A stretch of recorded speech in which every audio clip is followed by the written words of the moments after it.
Le mangeur de cuivre, l'œuvre de Bibi Bibatanko. Mesdames, Messieurs, bonjour et bienvenue dans Piédestal, votre émission purement économique de la ville de Lubumbashi qui vient à peine de commencer.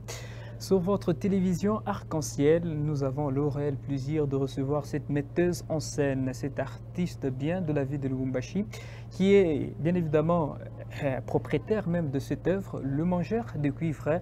La scène qui s'est passée, qui s'est déroulée à l'Institut français Al de l'Étoile. Ici, sous ces plateaux de Arc-en-Ciel Télévision, nous allons devoir décortiquer avec elle.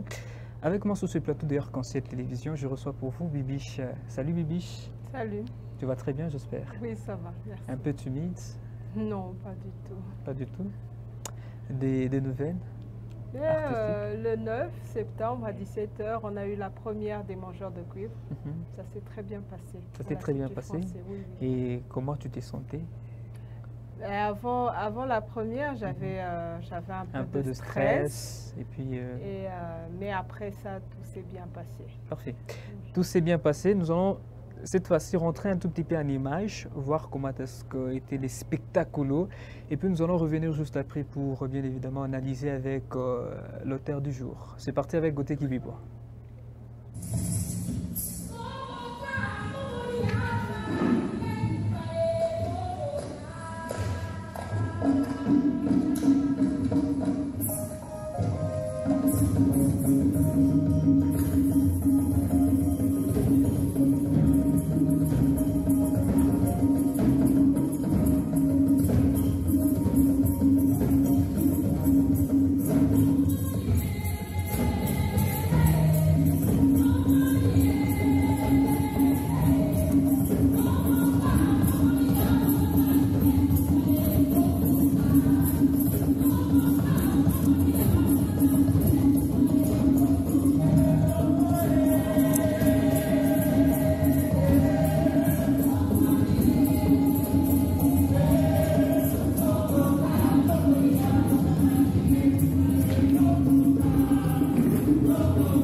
Parfait. Toute une narration. Très bien, Bibi. Oui. Alors, de retour en image, et on a vu, vous avez commencé le tout par une danse artistique.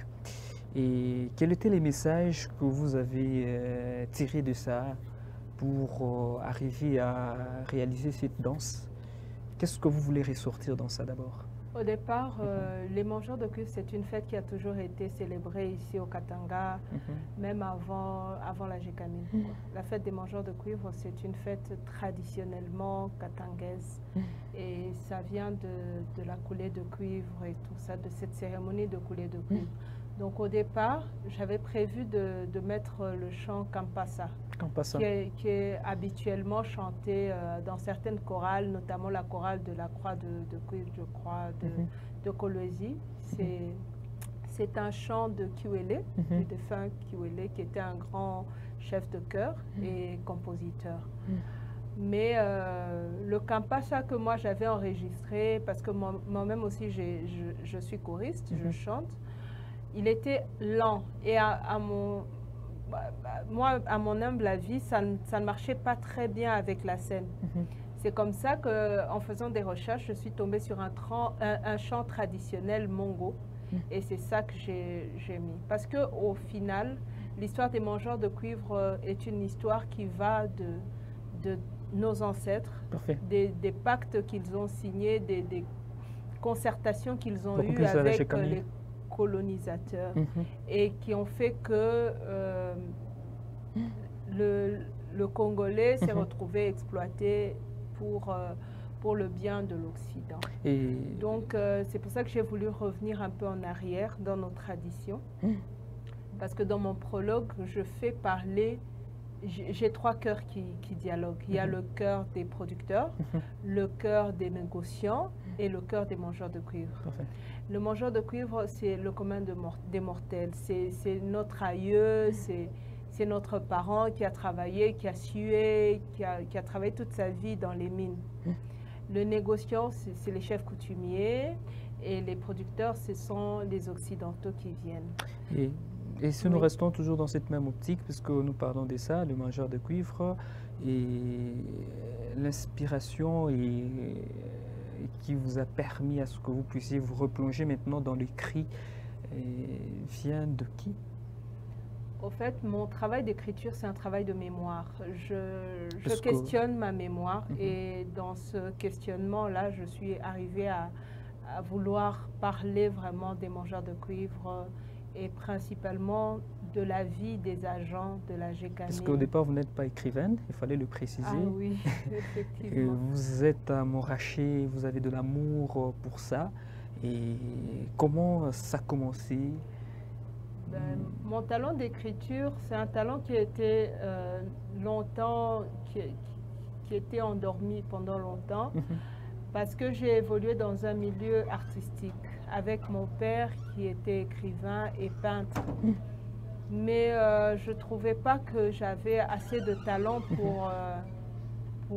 assez de talent dans l'écriture pour faire de moi vraiment une écrivaine dans le monde. Mais il y a certains événements de la vie qui ont fait que j'étais obligée d'écrire. Et de fil en aiguille, je me suis retrouvée en train de parler de moi et de ce qui m'arrivait. Et c'est comme ça que je suis arrivée à écrire sur les mangeurs de cuivre. Parce que depuis que j'étais toute petite, j'assistais à la messe des mangeurs de cuivre où moi, je participais au fait en tant que choriste. Il y avait cette fête qui se passait tous les 2 décembre de chaque année et c'était organisé par la GECAMIN. Et nous, à l'église, on faisait une messe à l'honneur des mangeurs de cuivre. Parfait. Et donc, ça fait partie de mon histoire, de ma mémoire. Et c'est ainsi que j'ai voulu questionner ma mémoire afin de pouvoir créer une œuvre dramatique. Parfait. De l'écrit vers la scène, c'est juste un pas. Vous l'avez effectué, réalisé à l'Institut français de l'Étoile. Déjà, ça a commencé par une danse où nous voyons les gens habillés en tradition. Et d'abord, nous allons commencer par ça, le choix même de cet habit, puisque nous parlons de la scène. Et qui vous a peut-être proposé le choix de l'habit? C'est partant même de l'histoire, même de l'écrit, ou soit ça venait peut-être de quelqu'un d'autre? C'est par rapport à l'écriture, au fait. Parce que dans ma pièce, Les mangeurs de cuivre, j'ai écrit un prologue, la pièce proprement dite, et l'épilogue. Et donc, dans le prologue, j'essaye de parler du rapport nord-sud qui a toujours existé entre l'Europe et l'Afrique. Mais lorsque les Européens sont venus ici chez nous, ils ont trouvé nos traditions qui existaient. Et eux, ils ont voulu exploiter notre sol, pas seulement notre sol, mais ils ont d'une certaine manière exploité aussi, ils ont voulu nous acculturer et nous apporter leur culture. Leur culture, évidemment. Et donc, lorsque je commence ma première scène comme ça, c'est pas qu'on m'a conseillé, mais moi, je l'avais déjà perçu ainsi. Lorsque j'écrivais, je me voyais déjà dans la scène, dans le passé, le passé de notre histoire et dans le rapport qu'il y avait entre les colonisateurs ou bien ceux qui venaient exploiter nos sols et nos chefs coutumiers qui permettaient vraiment que l'homme noir, l'Africain, le Congolais, le Katangais soient exploités et qu'il aille dans les mines chercher pour le blanc. Et ce rapport, c'est ce qui a fait, naître une certaine philosophie du culte de l'homme blanc. Et moi, je l'appelle le Zungumu. Je ne l'appelle pas le Muzungu, je l'appelle en verlan le Zungumu. Et dans mon écriture, on retrouve ce verlan qui revient à chaque fois. Je parle de Saïka, je parle différentes choses comme le Nkomuyo, c'est le Munkoyo. Alors tout ça, j'ai voulu vraiment montrer qu'au départ, le noir avait aussi une culture propre à lui, et qu'avec l'avènement de la colonisation, il s'est désacralisé, il s'est découtumé, il a oublié tout ce qui existait avant. Le Nshiki, ce qui est le Nkishi. Oui, il y a ces mots qui reviennent dans mon écriture, et donc la part de notre culture, de nos coutumes devait revenir, et cette trace-là, elle était très importante. C'est comme ça que moi j'ai commencé par là. Donc ça fait partie du prologue. Ce n'est qu'une partie du prologue. Parce que lorsque ma pièce, elle commence avec l'extrait du cœur des mangeurs de cuivre. Et c'est là que un monsieur qui travaille à la GECAMIN, qui est ingénieur, commence à parler. Et ça, moi, j'ai enregistré ça en studio parce que ça aurait pris beaucoup de temps sur la scène. Ça aurait demandé une scénographie particulière et une mise en scène aussi particulière. Donc, cette première partie, en dehors de la danse, j'ai pu ajouter un discours des mangeurs de cuivre, parce qu'il y avait avec une scénographie d'ouvriers qui travaillaient sur un chantier. Et nous allons un tout petit peu rentrer en image, parce qu'on va illustrer ça par cette illustration. Gauthier Kibibois, si nous allons partir en image et revenir juste après pour la deuxième illustration. C'est parti. J'ai été engagé dès ma sortie de l'université. J'habite la maison d'un ancien Zongomo qui a pris sa retraite.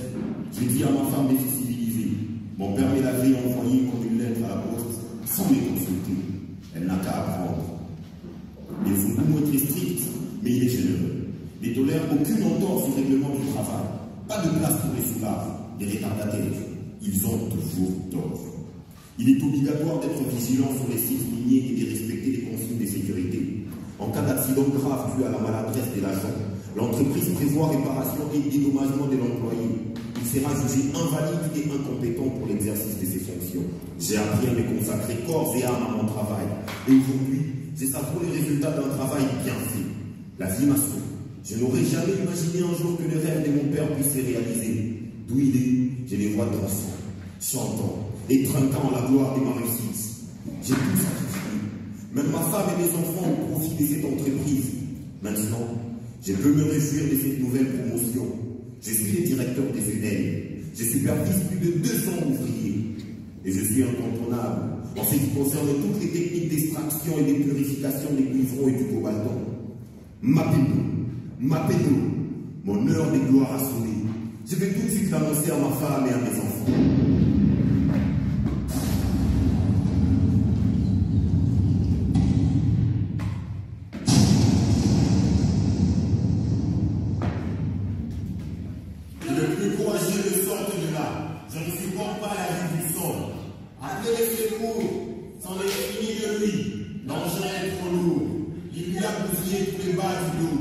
Il faut faire quelque chose.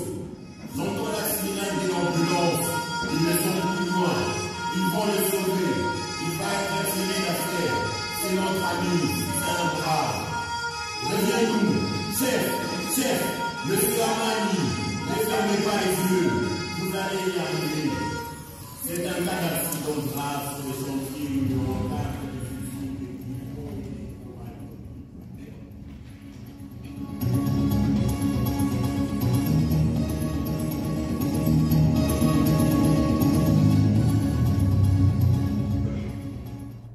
Parfait. Alors, de retour sur ce plateau, Bibiche Bibatanko, on vient de voir cette illustration qui pratiquement démontre aussi la quintessence même de ton écrit ou de tes écrits. Et qu'est-ce que tu veux ressortir dans ça, ou qu'est-ce que tu as pu divulguer comme message?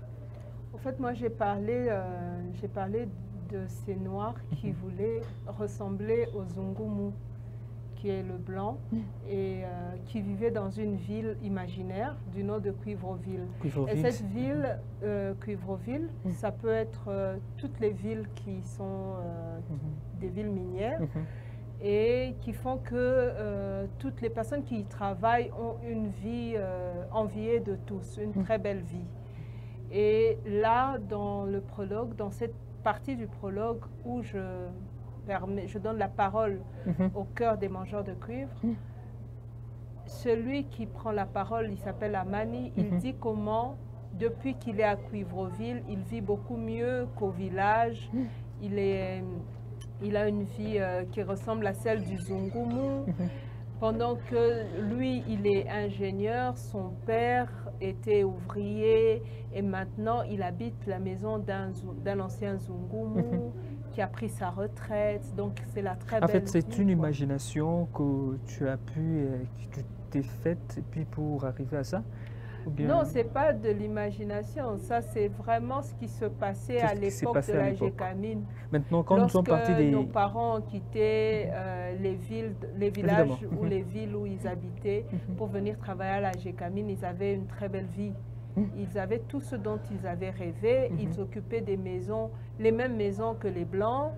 Ils étaient des cadres, quoi. Pendant que si on revenait dans les années avant, où quand le colonisateur est arrivé, on n'avait pas d'ingénieurs, on avait des ouvriers. Donc les enfants de ces ouvriers, après, ils sont devenus, ont fait des études universitaires et sont devenus des cadres dans l'entreprise Gécamine. Et là, moi, je parle de Amani, qui est ingénieur à la Gécamine et qui habite la même maison qu'un Zungumu. Donc il a changé de standing de vie. Il a fait venir sa femme du village, voilà, il fait venir ses frères du village aussi. Et si peut-être nous restons toujours dans cette même optique, parce qu'il y a peut-être des termes, des mots un peu nouveaux que vous avez apportés à la scène. Est-ce que cela est à partir de la réalité que vous avez peut-être vécue? Et comment vous êtes arrivé à cette conception des termes? J'ai trouvé quand même que dire Muzungu, c'était un peu péjoratif. Et donc, j'ai voulu rendre ça un peu plus comique en employant le verlan de Muzungu qui fait Zungumu, en employant le verlan de Munkoyo qui devient Komuyo, et voilà, Kasai qui devient Saika. Donc voilà, j'ai pas voulu... en fait, et la ville, déjà, c'est une découverte personnelle. C'est Cuivroville, c'est une ville qui n'existe pas. Donc on revient à l'imagination. Oui, on revient à l'imagination, mais voilà, c'est tiré de la réalité. C'est tiré de la réalité actuelle et puis... un peu passé, quoi, de la Gécamine de l'époque des années 80. Parfait. Et si peut-être vous êtes là, vous avez divulgué le message à travers la scène, et vous êtes aussi peut-être l'enfant de la Gécamine, et à son temps, avec tout ce qu'il y avait, et vous avez remis ça en scène. Alors, qu'est-ce qui vous a tellement attiré au cours de cette scène? Qu'est-ce qui vous a tellement impressionné, fasciné en tant qu'artiste? Par rapport à la pièce? À la pièce, évidemment. Telle qu'elle a été jouée? Parfait. Et en fait, c'est mon œuvre d'art, donc je veux dire que tout m'a fasciné, tout m'a plu. Déjà, lorsqu'on écrit une pièce, on s'imagine des acteurs en train de les jouer. On n'écrit pas une pièce pour que ça reste dans les tiroirs. Pour moi, c'était un grand honneur de pouvoir faire cette mise en scène et de pouvoir en plus faire la scénographie. Parfait. Parce que je ne me suis pas arrêtée à l'écriture seulement. Cette fois-ci, j'ai fait la mise en scène et même la scénographie. Donc, j'ai travaillé avec les acteurs, j'ai fait le décor, voilà. Et c'est d'ailleurs là on veut maintenant arriver à la composition. Et vous avez travaillé avec combien d'acteurs? J'ai travaillé avec 6 acteurs. 6 acteurs, oui. Tous étaient toujours des hommes ou soit il y avait aussi des femmes? J'ai travaillé avec 3 femmes et 3 hommes. Et pourquoi le choix de 3 femmes et 3 hommes, Bibiche? Ce n'est pas un choix que j'ai fait, mais la pièce, elle demandait... elle demandait que ça? Oui, elle demandait 3 hommes et 3 femmes. Alors, quels sont les moments forts, les moments paisibles qui vous a tellement, j'y arrive encore, à attirer vous, Bibi, dans la scène? Peut-être à chaque fois lorsque vous vous retrouvez en ça, vous pensez beaucoup de choses, le théâtre qui vous a tellement intéressé, vous? Parce que je sais que l'intégralité vous a purement intéressé. Maintenant, la partie où quand même vous gardez un grand souvenir par rapport à la réalité de la vie. Il faut dire qu'on ne va pas parler de partie, mais on va parler plutôt des jeux des acteurs. Parfait.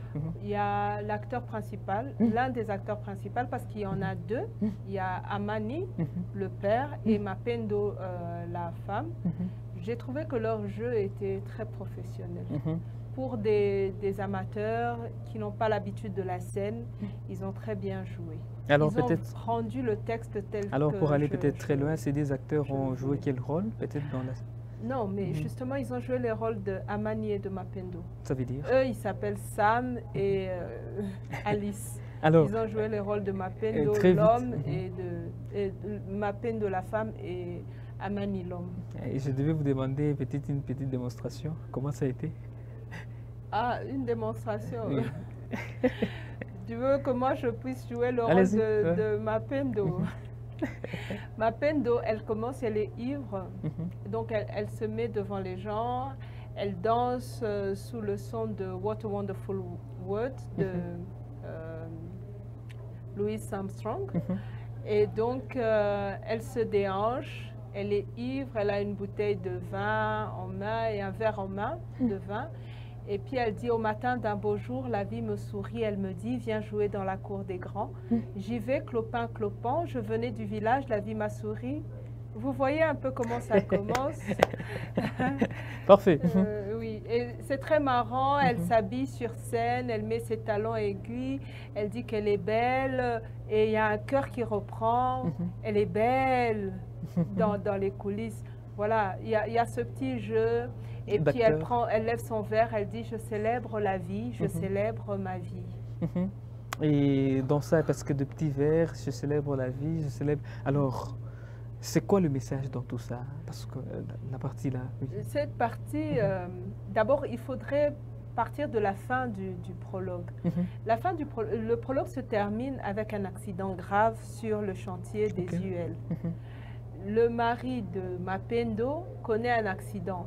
Il tombe sur le chantier et on l'emmène en urgence avec une ambulance. Voilà, tout ça est mis en scène est mis en scène dans la pièce Les Mangeurs de Cuivre. Alors c'était dans la deuxième réalisation que nous venons d'illustrer à l'acte de temps. Oui.